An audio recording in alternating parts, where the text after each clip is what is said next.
Hey guys, this is Cullen Moshman on behalf of myself, Katie Dozier, and CardsChat.com, presenting the next installment of the Become a Winning Poker Player in 30 Days course. And the topic of day 10 is how to play draws. So we call this raise and cross your fingers. And looking back, I don't know if this is the most professional title to a poker presentation, but it goes to the heart of the matter, which is semi-bluffing. And the reason why semi-bluffing is so powerful is that it gives you two ways to win a pot. So all a semi-bluff means is a bet or a raise when you have a draw. So a normal bluff means that you're not going to win the pot at showdown and you don't have a draw.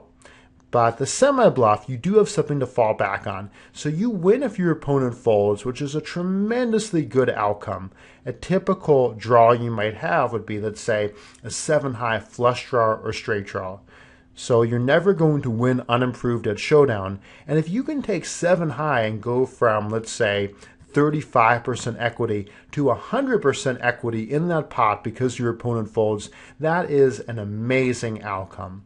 And the other cool thing that can happen is now you actually hit your draw. So when your opponent calls your bet or raise, you're not just totally out of luck like you are with a normal bluff.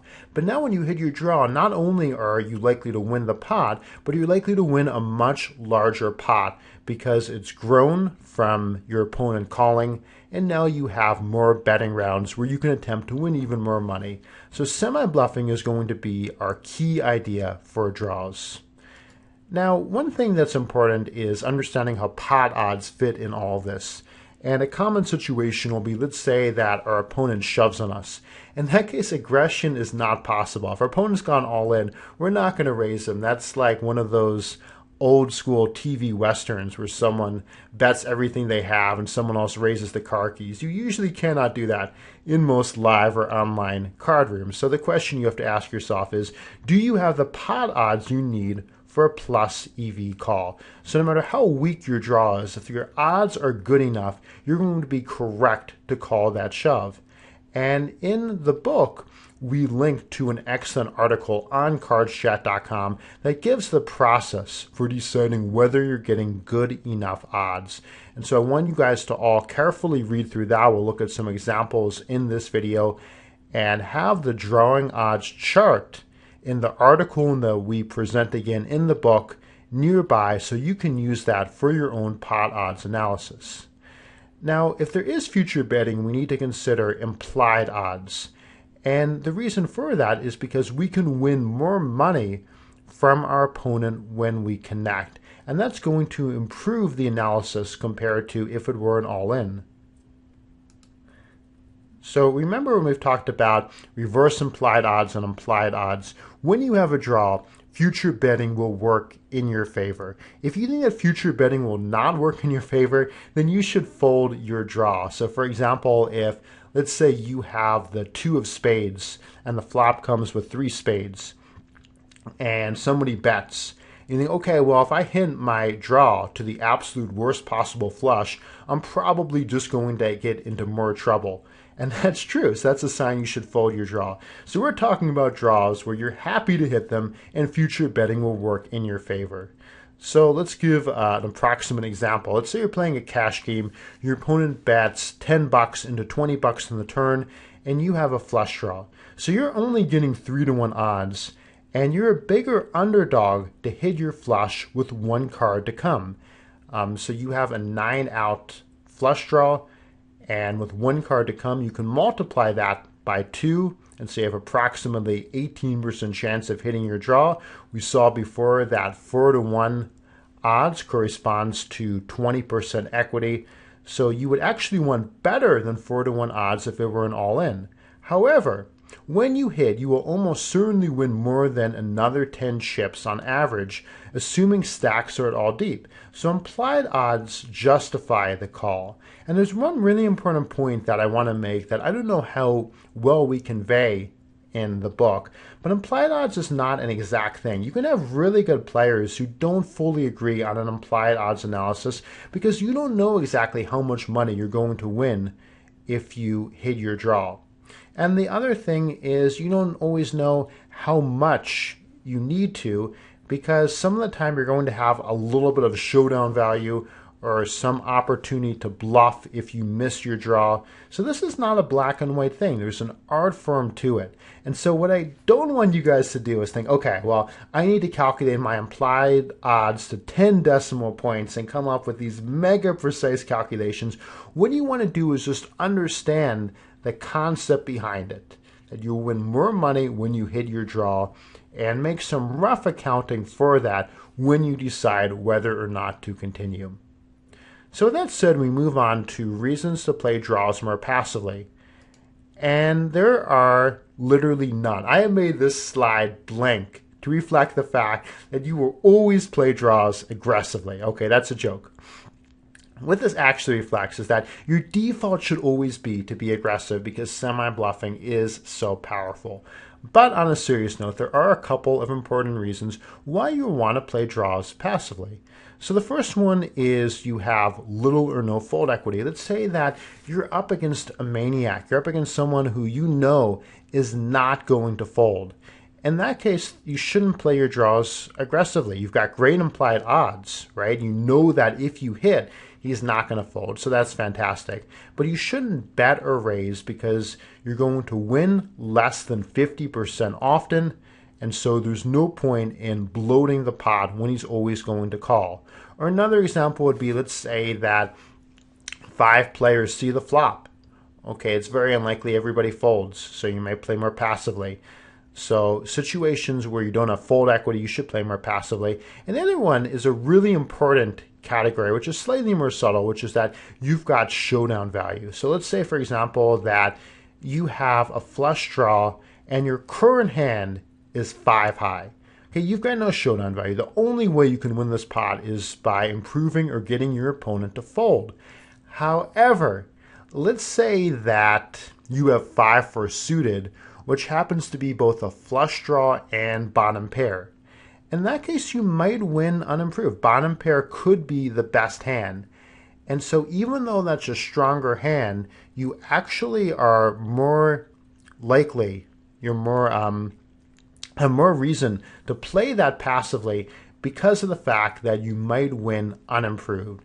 And so one thing we'll see is that hands that have showdown value and a draw are often going to be good ones to actually play a little more passively. And we'll again look at examples of that, in fact, right now in today's hand examples. So let's begin with one in a low stakes 18-man sit and go. Your raises and is going to get 1 caller. So here we have a pretty strong draw. And one question you might want to ask yourself is, how many outs do we have here? So the way you can do that is, you know that flush draws are 9 outs, or you can just consult the chart and see that the ace of clubs gives you 9 outs. Then we also have the gut shot straight draw to the king, and we don't want to double count outs. This is really important. So the king of clubs has already been counted as a flush out. So whenever you have the flush draw and another draw, be careful not to double count. So we're going to give ourselves 3 more outs to the gut shot. And then we also have some partial outs to top pair. So an ace or a queen may or may not give us the best hand, but we, conservatively speaking, should have at least 12 outs. So when you look at the chart, it says that a 12-out draw with 2 cards to come gives you 45% chances of hitting. So this is a very strong draw. Any 12-out draw is very strong. Generally speaking, if you have more than 9 outs, that's very strong. By a 15-out draw, you're a favorite against a hand as strong as an overpair. So we're absolutely in strong draw territory. And here, the really important thing is that you want to take this hand far, but we have some showdown value with their ace high. Here we elect to bet, which I like. If our opponent raises, we should just go ahead and jam because our draw is so strong. And check call would be not my preferred play, but not crazy because of the fact that we do have the ace-queen high showdown value. But on balance, this is the best approach to just go ahead, fire now, and be willing, if necessary, to get stacks in at the flop, considering that we should have at least 45% equity. So let's look at a slightly different type of example now. We raise ace-jack offsuit under the gun. Pretty standard, only the big blind calls. And here the question is, do we c-bet or not? And my preference here is not to c-bet. It's not a significant mistake to c-bet, but at the same high, we do have good showdown value. We have backdoor draws. And I like this decision to check back here, considering that we have the ace of spades. At the turn, hero bets, and now we have the nut flush draw. We also have a gut shot. So now we can comfortably semi-bluff. Our opponent has shown more weakness. We can get him to fold some hands like 8-7 or pocket sixes, and hero makes a nice turn semi-bluff to win this pot. Next we have king-queen offsuit from UTG +1. Hero raises and gets called in 2 spots. And this gut shot is not such a bad hand. This is much better for us compared to king high without the gut shot, because now we have 4 outs to spike a jack.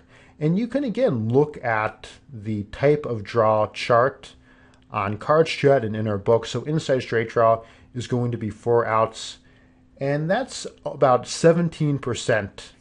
You can just use the rule of 4. So with 4 outs, you multiply 4 by 4, you get 16. And if anything, that usually understates a little bit. So 16, 17%, and that's much better than just having king high without an ability to improve. So I would go ahead and just jam here. And the reason we can jam is because both of these players have less than half pot. So any kind of continuation bet will commit us. And that's my preferred play, to go ahead and shove in for the effective stack of 800 here.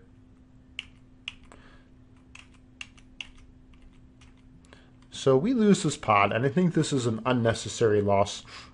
The best play is to combine the concept of effective stack and knowing that any bet is going to commit us, and just semi-bluff shove this flop.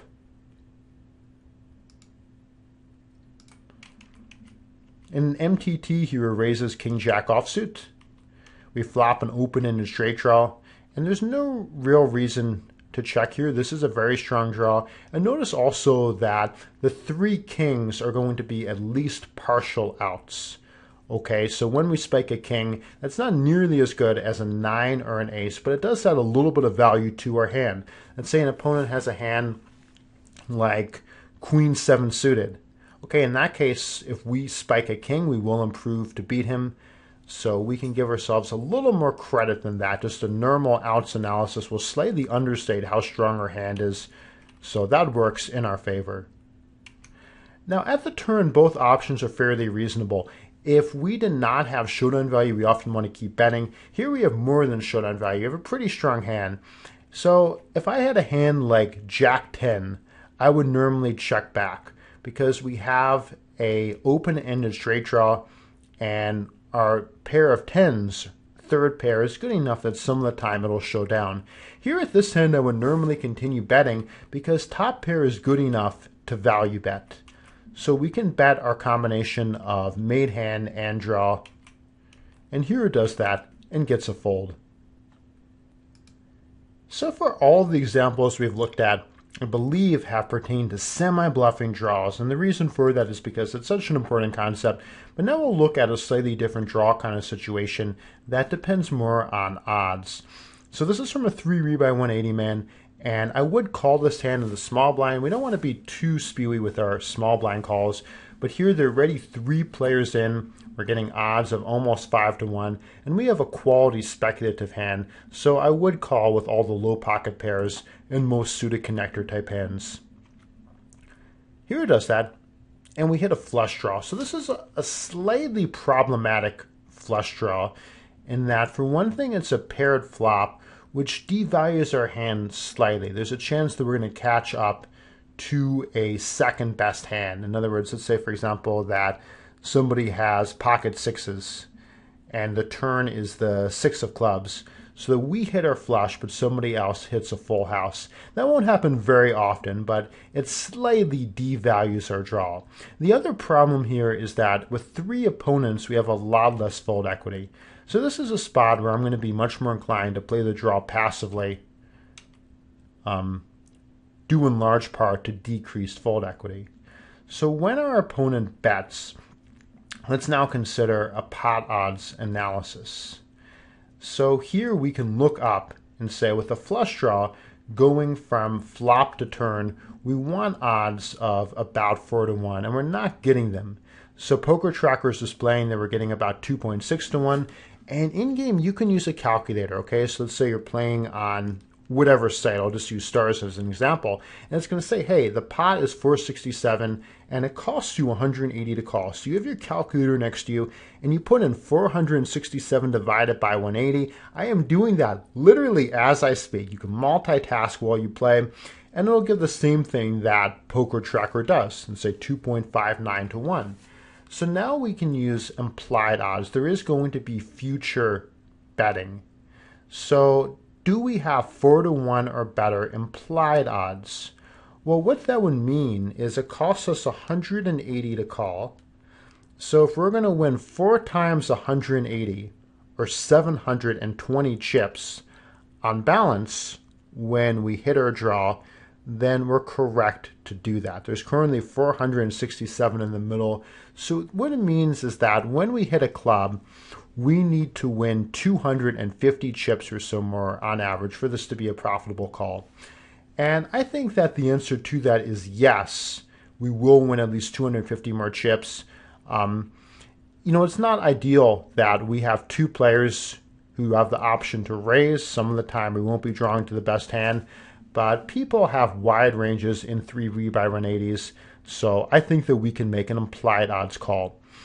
Now, you might say, isn't this kind of a difficult spot? The way that I've talked about it is that it's kind of close, and do we have the implied odds?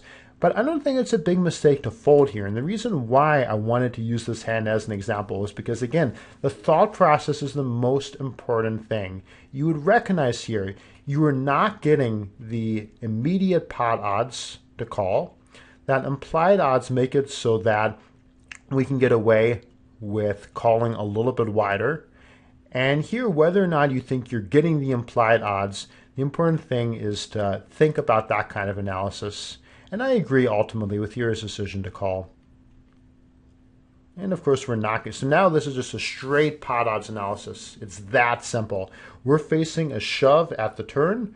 So we use our turn to river chart. It says that we need to be getting 4 to 1 odds. We're only getting 1.47 to 1 odds. So now it would be a clear mistake. This is a black and white decision to fold. And this we're getting 4 to 1 odds. So here's another odds question with a twist. We open ace-queen offsuit, the big blind calls. Hero puts out a continuation, but this is a pretty coordinated flop. We don't really want to get check raised off it. And so I would normally check back, but it's not a mistake to put out the c-bet. And we face a small check raise.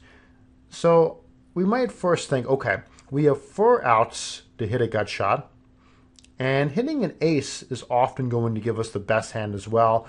We're less enamored with the idea of hitting a queen, in part because it wouldn't even give us top pair, and in part because it would put 4 to a straight out there. Backdoor draws are also worth a little bit, usually about 1 out, so this ace of diamonds is worth about 1 additional out. So between the gut shot, having the ace of diamonds, and hitting top pair some of the time giving us the best hand, we might think that we have approximately the same as a 6-out draw. Saying you have a 4-out draw definitely understates it in this spot. So if we have a 6-out draw, we want to be getting pot odds of better than 6 to 1 according to the chart, whereas here we're only getting pot odds of 5 to 1. With that said, I would still call here.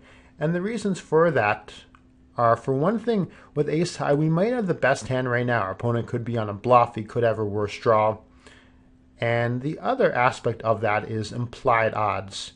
So when we spike our jack, for example, we have a pretty disguised straight to the nuts. Even though there are 4 to a straight out there, if our opponent does have a queen, he has a hand like king-queen, he's got a straight as well, and there's a good chance that he's going to give us his stack. So the fact that we might have the best hand and that we're going to win some more money on average when we hit our draw means that we can profitably continue on in this hand, and Hero makes a slight mistake by folding. With 10-9 suited, we're getting a chance to take a cheap flop. This is actually a pretty good flop for us. So most of the time here, we do not have the best hand, but we have a 4-out draw to hit the gut shot, and we also have top pair outs. So we have an additional 6 outs to spike top pair, and that gives us about a 10-out draw. Some of the time hitting top pair won't be good enough, but then again, we also have the backdoor flush draw. So on balance, 10 outs seems about right. And this kind of informal thinking is what most good players are actually doing at the table, right? You don't know exactly how many outs you have are going to give you the mortal nuts, are always going to win the pot for you.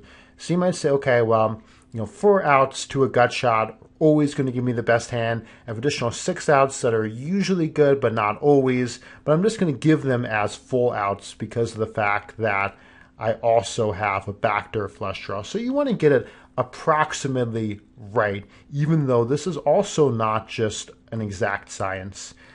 So on balance, this is a strong enough draw that we like our hand, and in a limp pot, I would normally just bet right out here. Here it checks, which is fine, but this turn is a mandatory bet. We do not have showdown value, and we pick up another 9 outs, so that we now have a 12-out draw combined with 9 flush outs, 3 gut shot outs to not double count those. So 12 total outs. Everybody's shown weakness. We don't have showdown value. Clear semi-bluff spot. Hero correctly makes it and wins this pot. This will be another different kind of drawing situation. So here we check in the big blind with Jack-7 offsuit. And an opponent bets. You might say, well, we don't really have a draw here. We have a made hand, and that is true. So correct play at this flop is going to be to call with top pair. We don't want to play a large pot. We want to keep the button in if he has a worse hand. So calling this flop is correct. And now what do? So now we have an open-ended straight draw. But we should not play this aggressively.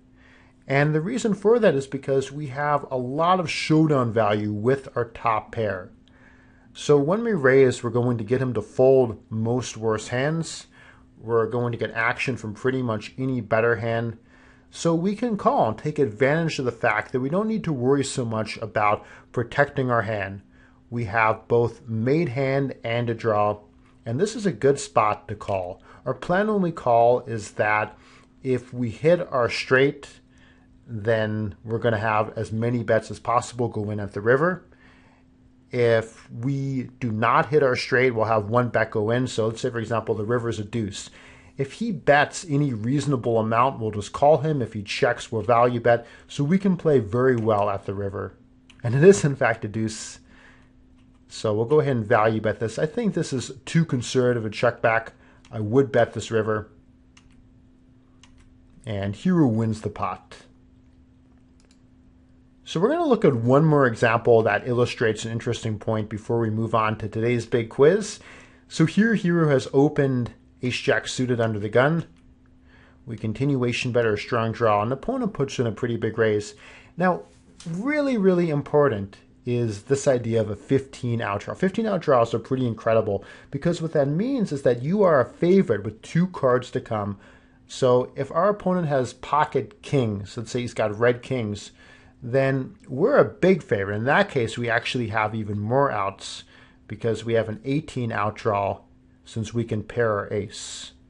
But even if you have no current showdown value or no ability to hit an overpair, like let's say the flop is deuce 3 7 with 2 hearts and you have 5 4 of hearts, you are a favorite against those pocket kings. So anytime that's the case, you shouldn't be thinking about folding flop. In this case, our opponent is raised, but we're getting odds because of the fact that there's already money in the middle, plus our bet, and our 15-out draw makes us a favorite against the vast majority of hands that he could have. So for that reason, we can just go ahead and get in our chips without thinking too much more about the spot. And there you go. So we lose the hand, but hero correctly getting it in with this very strong draw. And with that said, let's go to today's quiz question. And it's going to take place with 6-5 suited. We get a free flop. Flop gets checked. And this is going to be a 3-part question. It's a lot of parts, but okay. So first part, how many outs do we have? Second question is what percent of the time will we hit or draw if we see a river? And the third question is what is the correct play now at the turn? So think about these, decide on your answer, and let's begin. So the first part, how many outs do we have? We have a 9-out flush draw. We have 3 more outs to the gut shot. So like we've seen before, this is going to be a 12-out draw. So that's the answer to part 1. The answer to part 2, we'll go back to the drawing odds chart and see that this gives us 26% chance of hitting our draw with 1 card to come. So 26% is the answer to part 2. And the answer to part 3 is the correct play is to bet. We should bet because we want to semi-bluff this strong draw. Our opponent has shown weakness. We have no showdown value. So just go ahead and bet out here. In terms of sizing, I would bet at least 40. I prefer a slightly larger size and you get more fold equity to pressure ace high a bit more. So I would normally bet 50 or 55. 38 a little bit small, but still is a bet, so that definitely qualifies. And this is an interesting river. So we're thinking about, well, what happens if we hit a 7? What happens if we hit a club? What happens if we miss our draw entirely? But this is sort of a classic showdown value river. And typically when you hit these, what you want to do is check and call. Because we can value bet this, we're not going to get a worse hand to call. But we also now beat his bluffs. And there aren't too many strong hands in this guy's range the way he's played it. So he bets 80. We need to be good here only 26% of the time, getting odds of close to 3-1. And we should be. There's a good chance if he had a jack or an 8, he would have bet the flop. So some of the time he'll have a winner here, but we should go ahead and pick off this bluff. And he will show either some kind of random junky hand or a busted draw often enough that will show a profit. So in a sense, this 6 was a partial out because it's given us the ability to have a profitable call at the river, even though we haven't connected with a strong hand.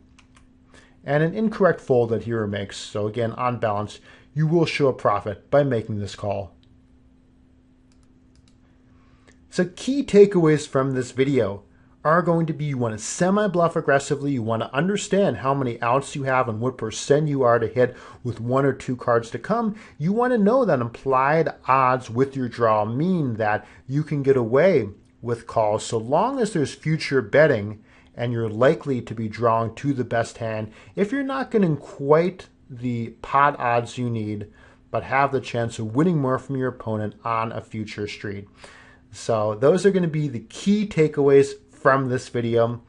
And tomorrow we're going to continue on with bluffing, which is a fun topic, looking at what cards are going to be good ones to bluff and how to increase your equity again to 100%, which is a pretty fun thing in poker. So we'll end it here. This has been Colin Moshman on behalf of myself, Katie Dozier, cardschat.com, and the Become a Winning Poker Player in 30 Days course. Thanks for watching.